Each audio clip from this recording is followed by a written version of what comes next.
that you've been seeing in the news the last couple of weeks. And a quick thank you to everyone obviously being here. There's a bit of competition again as well. Okay, very brief introduction to Legal for Landlords. Just a quick show of hands. Who's heard of Legal for Landlords? Just a few, fantastic. At least it's not everybody.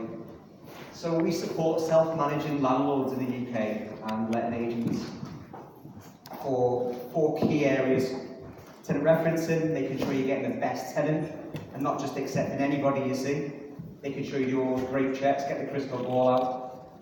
Everything apart from the crystal ball. Protecting your investment, that is key. Don't just accept anybody to move in. We will always put the landlord's best interest first, regardless. Insurances, making sure you've got the right protection from a landlord insurance point of view, rent and legal protection, whatever it may be.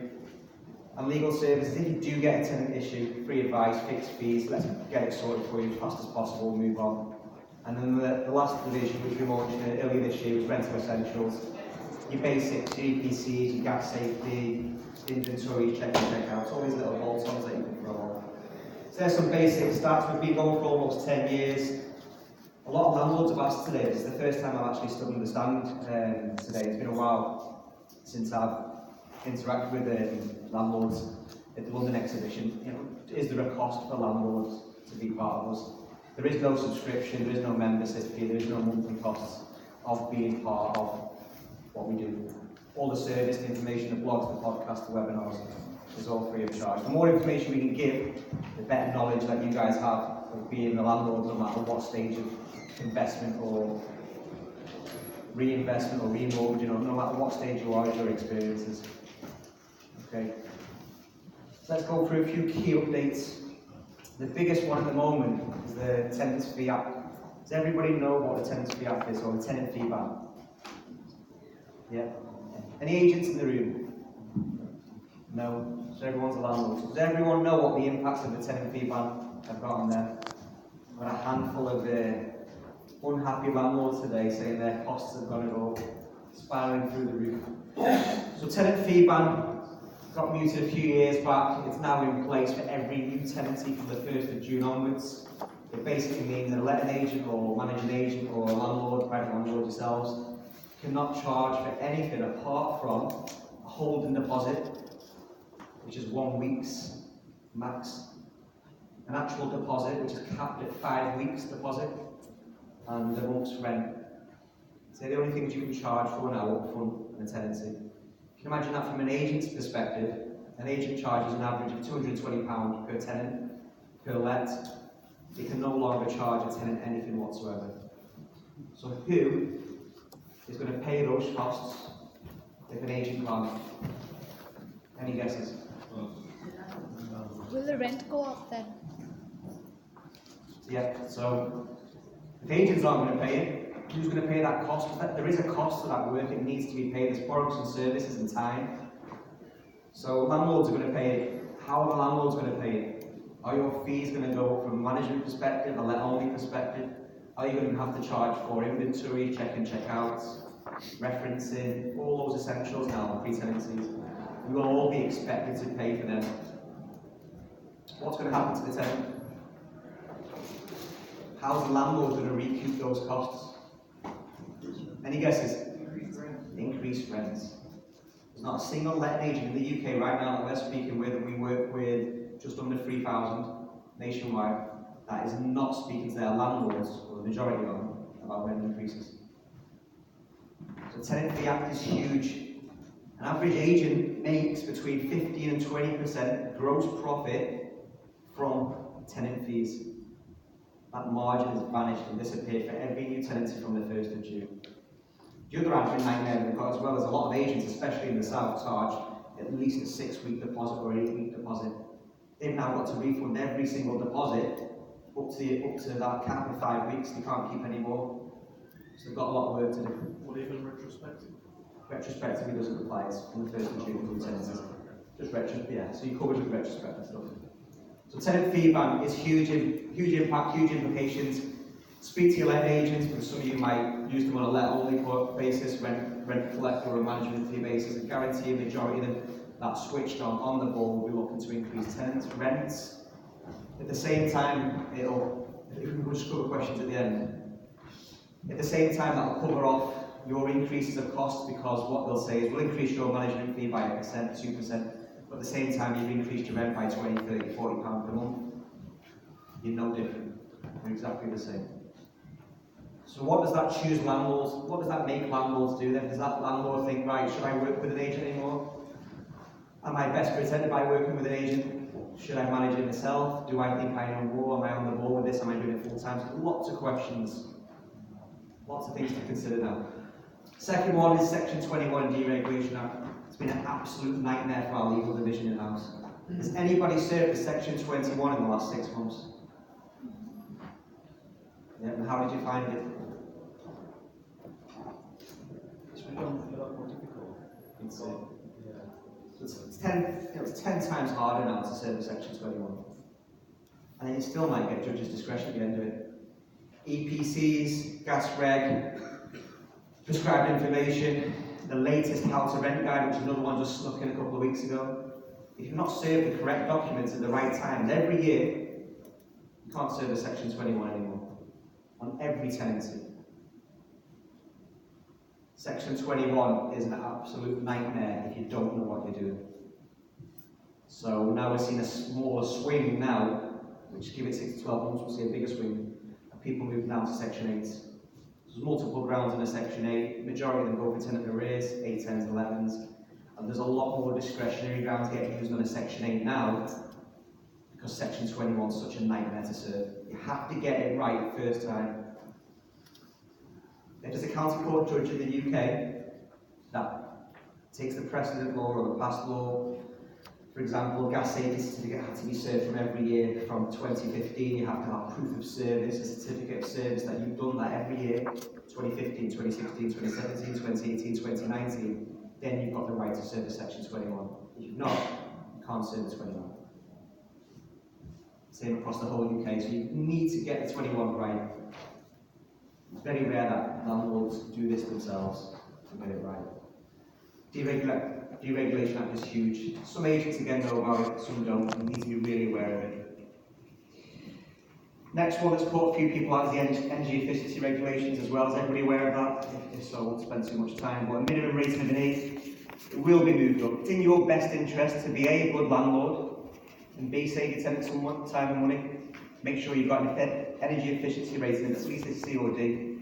There's recommendations in every single EPC report of how to improve that. Lower cost for your tenant, happier landlords, better landlords. The rules are going to change again slightly. 2020, it might move to a C or a D. You cannot rent a property lower than that rating.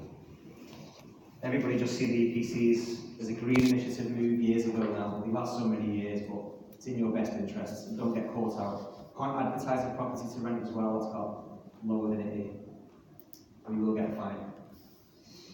Okay, the next big one, I'm no tax specialist, but if you haven't done so already, company structures, your tax brackets, how you go to proposition yourselves with regards to mortgage interest tax relief changes is hugely important when you come to invest in new properties this year or restructuring your existing portfolio. So there's a rule of thumb, you're a high rate tax rate payer, you've got 3 or 5 more properties. Ideally, you should be in a company structure or setup. If not, why not? Are you a Mr. and Mrs. setup? Are you an individual investor? It all depends on your circumstances. You need to speak to a tax specialist. There's a couple here today. But take that into consideration. A professional landlord sees property investment as a long-term game, and it's all about the yield value of what you can create out of your properties. Do you want to maximise the yield and asset value at the same time? 100% you do. Take in consideration mortgage interest tax relief changes, because by 2020 there'll be zero relief. So over the years it's getting phased in, 25% every year, 50% up to now. By next year it'll be 100% phased in. So take that in consideration of your costs. If you're invested now, depending on your circumstances and what tax rate payer you are, then it's company structures potentially a way forward. Boris Johnson, what was his lead? Higher tax rate payers moving to 80k, 40% tax allowances. That could shoot you, that could help benefit you as well potentially. Or it could work backwards. Depends who you're going to be voting for, or I'm not talking about politics today. The next one that snuck in was the Fitness for Human Habitation. There's been loads of programs on Channel 4 and Channel 5 over the last 6 to 9 months about these horrible properties in certain parts of London that just give landlords a bad name across the whole UK. So, boom, it's illegal, you could face jail, huge fines. I'm assuming everybody in here has got fantastically let properties, fully furnished, put into tenants' interest first. It's not some shed in the back garden that's converted. You've all seen the programmes. The last one, which on this slide, which still catches landlords out, which I'm quite surprised about, but landlord licensing schemes are huge. Pretty much every council in the UK now has got mandatory landlord licensing schemes. There's a couple of areas in London, I think it's Croydon off the top of my head, a group of landlords got together, actually challenged it. There actually is no landlord mandatory licensing scheme in certain areas of London, so check with your council, have you got a landlord licensing scheme running in your area? You need to as a landlord. Yes, it is a money-making exercise potentially on one perspective, but on the next perspective it's to see if your property is fit for human habitation and you're a good landlord and do you know what you're doing. Average cost is £500 a licence. It might last 3 years, it might last 5 years. But if you get a problem with any tenant issue and you haven't got a landlord licence, then there's no way you can move forward in that problem in the first place. Has everybody got a landlord licence? Yeah. A few people might be phoning their local councils. Okay, some of the key landlord updates. Client money protection. Does everybody know what CMP is, client money protection? So have you ever seen over the years letting agents or estate agents that 1 minute they're there, next minute they're not? Have you ever seen them? Or wondered why they vanished overnight? So there's lots of letting agents, and it happens still to this day, you know. It doesn't, but it still does happen. They fell into financial difficulty for whatever reason, the business owners are taking all the deposits when the tenants have disappeared and shut the shop. Because in effect there was no law to stop them from doing that. So the government have put in there is a CMP, mandatory licensing scheme, so every agent from the 1st of April. The majority of agents have been doing this anyway for a long time. It's now legal now, it's now legislation. 1st of April, make sure your letting agent has got a CMP licence, something they need to apply for and go for. And then you know that tenant's deposit is a physical cash deposit. You know it's protected then, and your tenant knows it's protected. Okay, key update. You'd be surprised, but you still get agents phoning us now saying, what is CMP and do I need CMP? So make sure you're working with professional letting agents who know what they're doing and what they're talking about. The other one that's been muted is a full electrical check. So nothing's came in place for this one yet, but it is rumoured full electrical checks now. Is anybody doing electrical checks on their buy-to-lets? Say, what, fifth of the room? So these could become mandatory 5-year checks, once they get done, 5-year checks. So something to bear in mind. And again, best practice, fit for human habitation, great property, look like a responsible landlord. Doesn't really cost that much to get an electrical check done. And some insurance companies now as well, based on your type of property, your type of tenant, will say if there's an electrical fault and you haven't got a PAT test done, for example, you won't pay out on insurance. You need to check the small print with regards to your buy-to-let insurance. The other one that got muted, and this was more from the Labour manifesto, but they chop and change all the time, no disrespect to any Labour supporters. 3-year tenancies. Tenants are staying longer now. We are seeing these trends, and I'll go on to some stats later. 3-year tenancies could be a potential nightmare. We are not like Europe, Holland, Germany, France. They do have 3-year tenancies, 5-year tenancies. That's because their culture is to rent. Their teenagers want to rent. Holland has pretty much got 80-90% of properties there are rented. We are moving towards that way. Council tax was one that I read a couple of weeks ago, and that was with regards to landlords not being liable to pay the council tax. Sorry, landlords being liable to pay the council tax instead of the tenant. Can you imagine if that one happens? What's going to happen to rents? If a landlord has to start paying for council tax, all the rents are going to be going up again, and it all gets passed back down to the tenant. So it's something to watch, keep an eye on that one. It's been muted a couple of weeks ago. The other one that made the news, and we had a hell of a lot of calls on the back of it, it caused major confusion and hysteria, was banning of abolishment of the Section 21. We had hundreds of phone calls coming in saying, oh my God, I've got Section 21, does it still last? I've served it, is it still going to work? Can I do a 21 now? Nothing's being passed legislation-wise with regards to a Section 21. There is going to be changes to a Section 21. We might follow suit and copy Scotland's equivalent, which they changed their Tenancy Act a couple of years ago. They've got different notices, different meanings, so we might be scrapping the Section 21 altogether. We don't know what that means yet. That might mean bigger grounds and more relation to Section 8 getting beefed up in terms of what it can do. From our perspective, there's only 3 reasons why you want to serve a Section 21. Number 1, I want to sell the property. I don't want no tenants in it. Number 2, I want to move back into the property because I'm relocating for whatever reason. And number 3, I want to do some heavy refurbishments or extensions or enhancements to the property, but the tenant can't be in it. Is there any reason anybody would want to serve a Section 21 in here apart from those 3 reasons? No? Apparently, the government think that every landlord wants to serve a Section 21 because they can't be bothered to deal with nightmare tenants or pain in the backside tenants who phone you at all sorts of hours to help you change light bulbs or retaliatory evictions which are too hard work or you harass them all the time.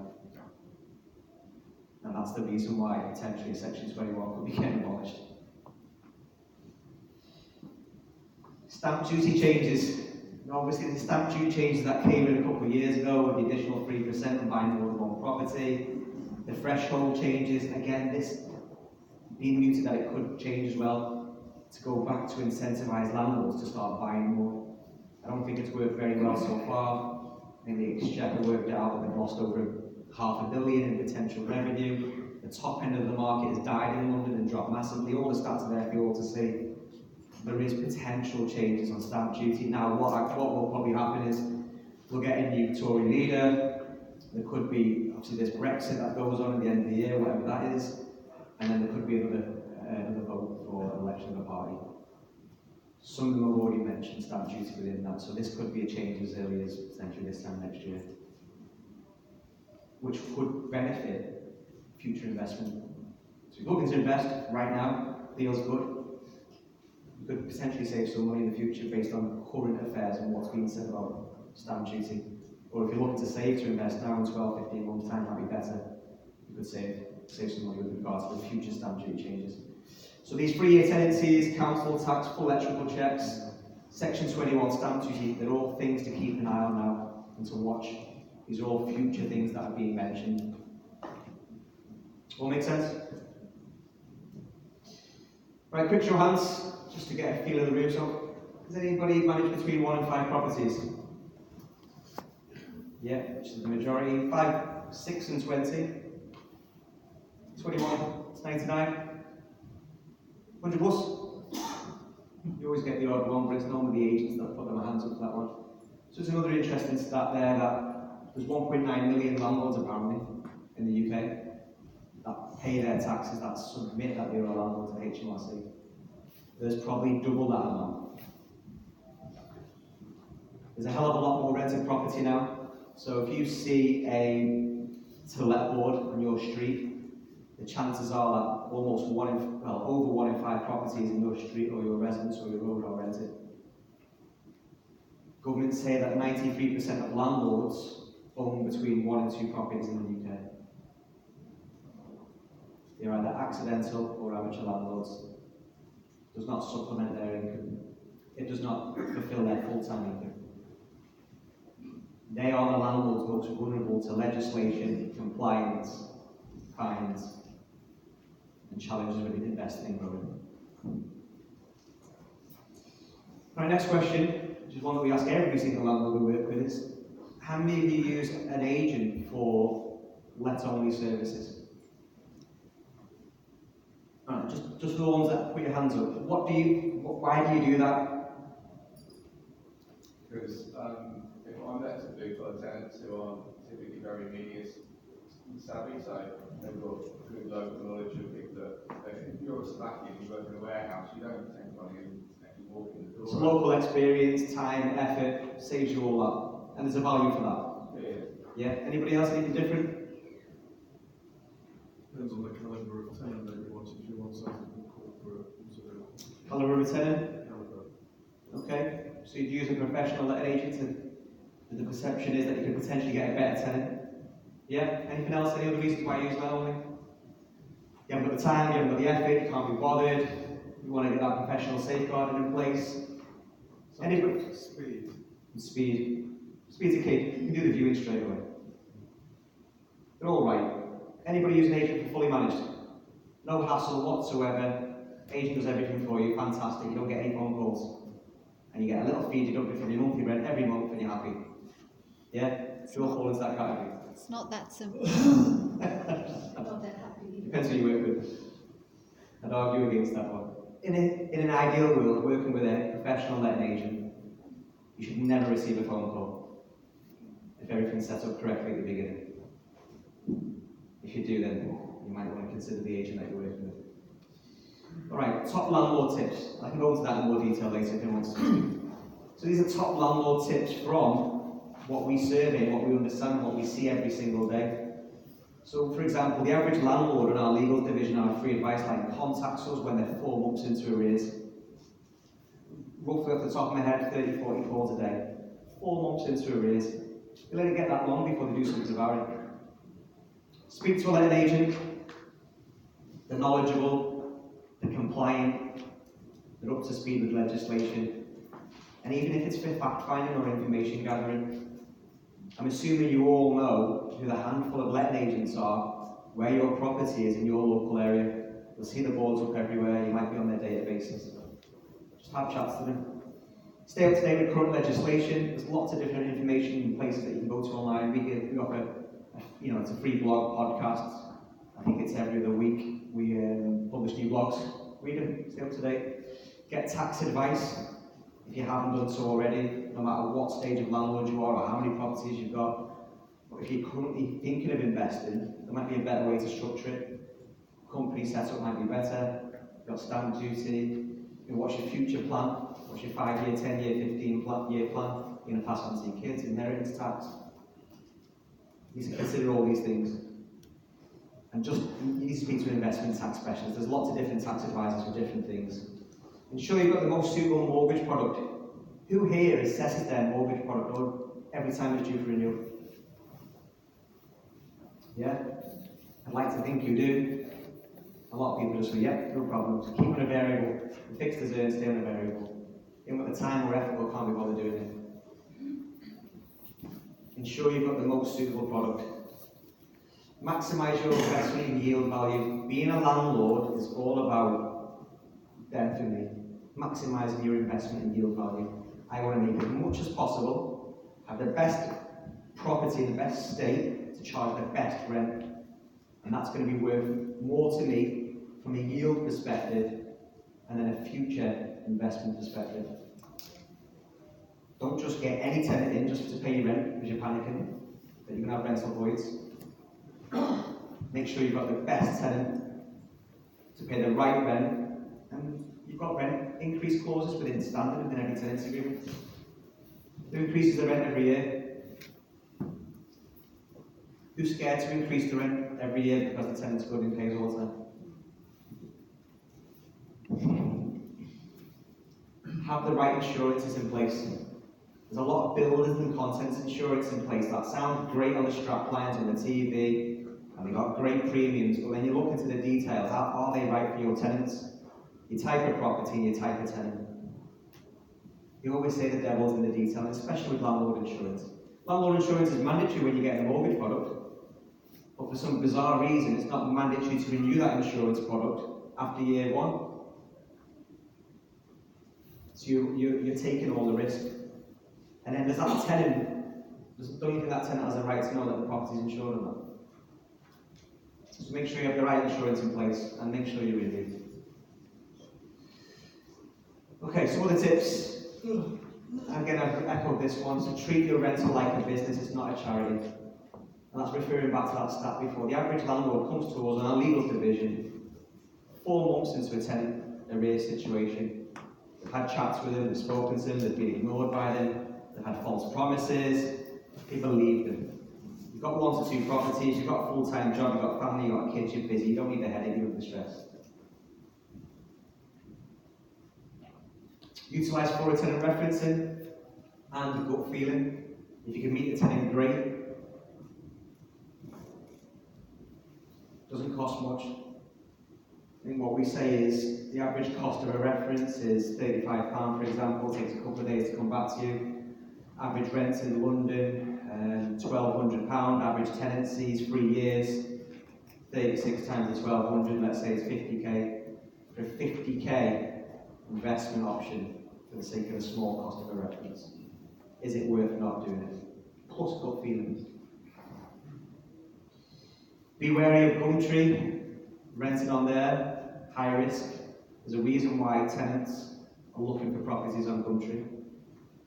Maybe because they wouldn't pass tenant references. But you might get somebody willing to pay a higher rent, but it comes with its risk, be warned. Does anybody advertise on Gumtree? There's no right or wrong, I have in the past. Never rent to friends and family. Has anybody done this before? Do you regret that decision? Yes. No surprise there. Never ever rent to friends and family. We haven't got any of our legal team here today, but I overheard one conversation. It was the daughter evicting the mother. I thought, oh my God. Just one extreme from the next. Never rent to friends and family, be very wary of Gumtree. I've got a friend who rents all his properties via Gumtree. I said, why do you do this? He says, there's no way any of my tenants are going to pass referencing, and there's absolutely no chance they're going to go through a letting agent. So he says his properties are a mess. The only way he's going to find a tenant, so he believes, is via Gumtree, and they'll pay a higher rent because it's higher risk. Be wary of tenants paying 6 months, 12 months up front as well, with no questions asked.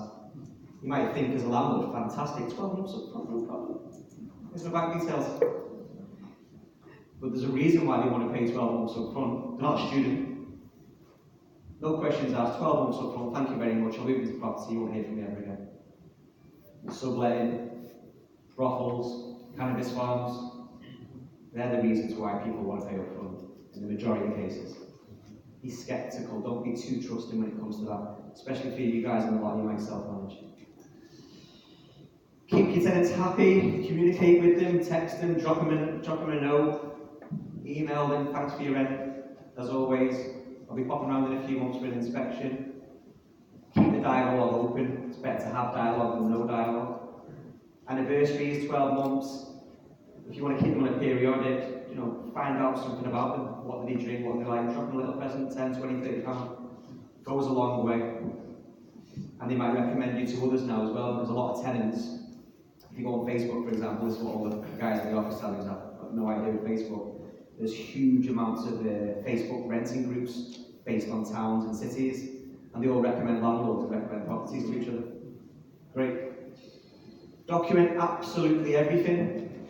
Don't have anything verbal. If you've got verbal tenancy agreements, we can work with you, but it's an absolute nightmare. Document everything. Emails, witnesses, certificate of services, put everything in writing. Don't count on verbal. It can leave you open for risk if it does ever go to court. Another one that a landlord mentioned, thought was a great idea a while back. Use a call forwarding target number. If you don't want to have your personal number, you can pay £10, £5 a month, whatever, and have a target number that you can give your tenants if you self-manage. Always do inventories. Since Deregulation Act came into place, the tenant fee ban, inventories and deposit regulations, it's getting really, really strict now. Inventories are a must. Does anybody rent a property that doesn't do an inventory? Yeah, I'd say you're leaving yourself potentially to risk. Get an inventory done. And if it's furnished, fully furnished, then you've absolutely got to do an inventory. Part furnished, do one. Even if it's unfurnished, still do one. Check-in, check-outs, document absolutely everything. Photographs, videos, you can do a lot of this yourself. Make sure the tenant signs it all off. These are not only essential, it's absolutely mandatory to be in a landlord. Right, some stats and forecasts. So 1 in 4 properties is predicted to be rented by 2025, which is huge. Absolutely massive. The private rented sector has doubled over the last 10 years, and this is the trend that we're seeing. Tenancies are staying for longer, rents are going up. The government tells us that landlords are dropping out of the marketplace, but our stats tell us that more landlords want to invest, want to grow their portfolios. Home ownership is its lowest ever in 30 years.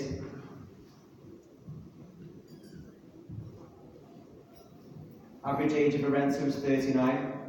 The age is increasing as well. More flexibility was the key reason given for that. Average void periods.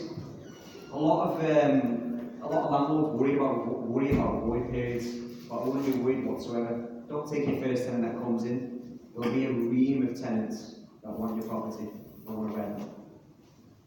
The demand is there, the supply isn't. Average void 12 days work that are what we lost.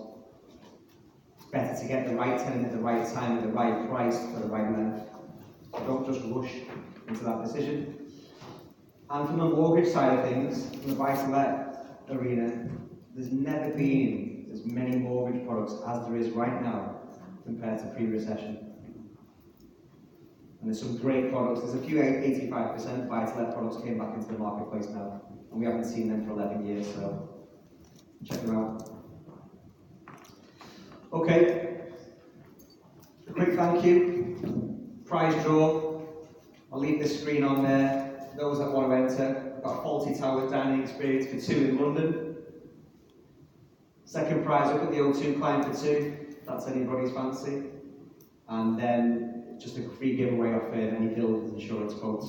Obviously all your portfolios for those that you've got or those that you need. What you do, drop your text in, text LDN19, push your name to enter, and the draw will get done close of play today. So if you're still about, you might be able to win it today. Otherwise, we're around for any questions, and thank you for your time.